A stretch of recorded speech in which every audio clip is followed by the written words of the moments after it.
Coucou les amis, j'espère que vous allez bien. Bienvenue sur Douceur et Saveur de Mano. Aujourd'hui, je vous propose une recette de bissap.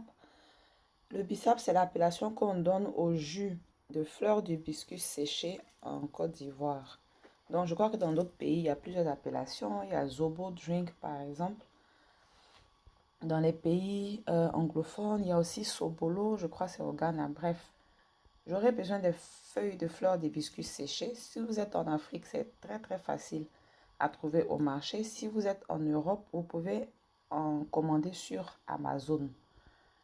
J'aurai aussi besoin d'un ananas et une botte de feuilles de menthe et aussi d'anis étoilé. Bien sûr, si vous voulez ajouter du sucre ou du miel, c'est à votre convenance.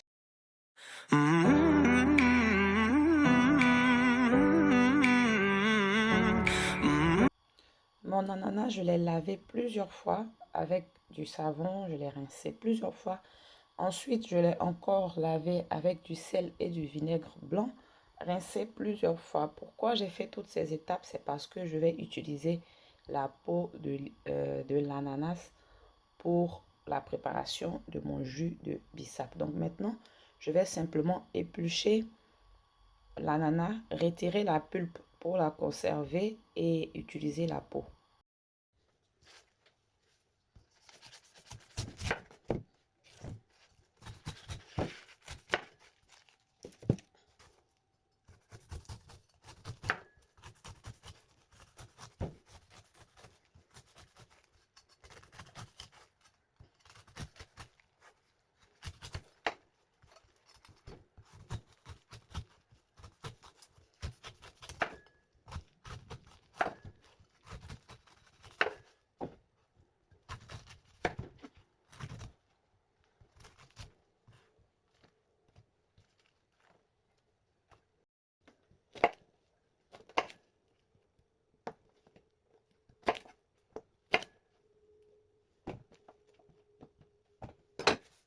Donc pour faire mon bissap, dans une grande casserole d'eau, j'ai ici 2 litres et demi, peut-être même plus.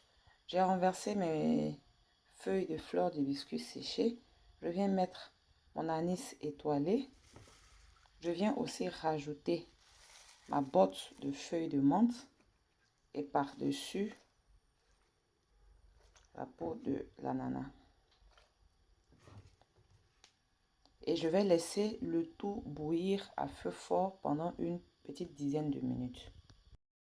Pendant que le bissap est à côté en train de bouillir, je vais venir mixer la pulpe de l'ananas que j'ai découpé tout à l'heure. Je vais passer le tout au mixeur pour en retirer, en extraire le jus.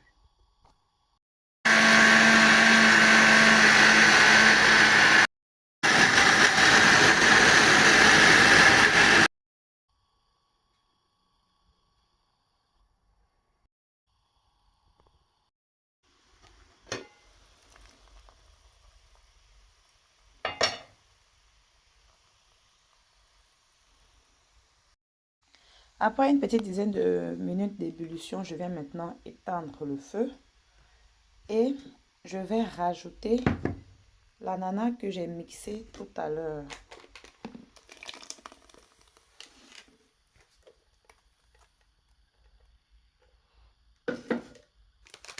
Je vais aussi rajouter le sucre.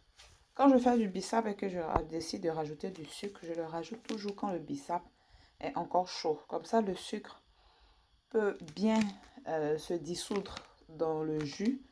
Et aussi, en filtrant le bissap, on peut retirer des résidus si jamais il y en a.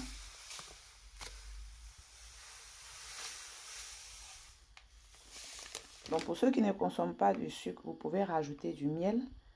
Et vous pouvez aussi consommer sans sucre du tout parce que le jus de bissap a beaucoup de vertus thérapeutiques, dont il y a des personnes qui en consomment sans sucre.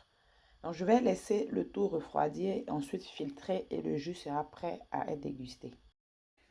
Maintenant que mon jus de bissap a refroidi, je vais le filtrer.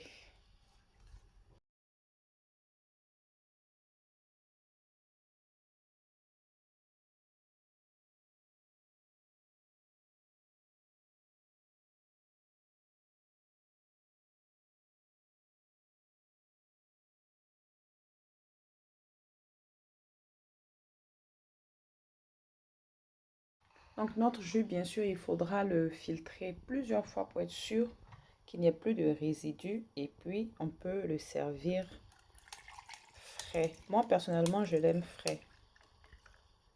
Et voilà, j'espère que vous allez essayer cette version du jus de bissap chez vous. N'oubliez pas de me laisser des likes, surtout des commentaires. Je réponds à toutes les questions. Bye!